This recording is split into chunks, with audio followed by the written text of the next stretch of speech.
बंगाल में जो कार्रवाई हुई ईडी और सीबीआई की, और जो कई और भी जगहों पर चल रही है, और सरकार एक निकली गठबंधन से बाहर, तो पूरे देश के कार्यकर्ताओं में, विपक्ष में एक निराशा थी। मैं बहुत जिम्मेदारी के साथ कहना चाहता हूं कि बिहार के वातावरण ने देश के गैर भाजपा राजनीतिक वातावरण को गर्म किया है। और 2024, हमारे मित्र राजनाथ जी तो कह रहे हैं 2029, लेकिन 2024 में भी समर होगा और लड़ाई होगी। 303 सीट हैं भारतीय जनता पार्टी की, 50 सीट कम करनी है।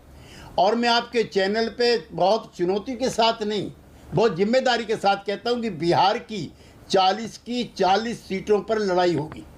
मैंने ये नहीं कहा कि हम जीत रहे। उसका असर हमारे मित्र सुनील साजन जी की जो पार्लियामेंट्री कॉन्स्टिट्यूंसी है उस पर भी पड़ेगा। एक चीज़ मैं और जोड़ करके अपनी बात को विराम दूंगा।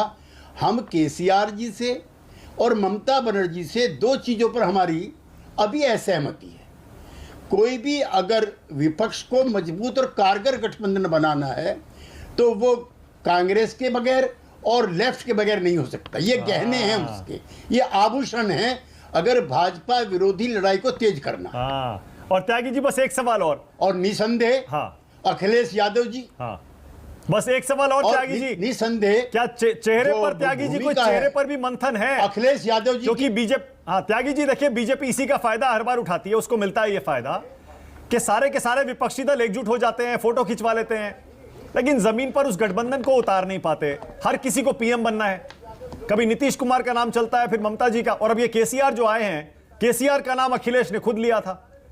जब एक चेहरे पर सहमति नहीं होगी तो गठबंधन एक कैसे होगा? और आप ये जो 50 सीटें कम करने का दावा कर रहे हैं, कैसे करेंगे? देखिए, ऐसा है मानक जी कि ये हमारे अंतर विरोधों को उजागर करने के लिए इस तरह से कहा जाता है। अभी कोई प्रधानमंत्री का दावेदार विपक्ष की तरफ से नहीं है।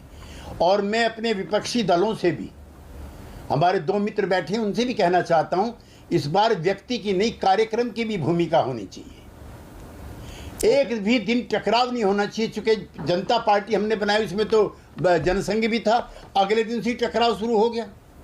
और जब जब भी टकराव हुए तब 1980 में कांग्रेस आई और 1998 में बीजेपी आई, हमारे इन्हीं कामों की वजह से। इसलिए एक वैचारिक प्रतिबद्धता के साथ एक न्यूनतम साझा कार्यक्रम बने जिसपे सभी दलों की सहमति बने।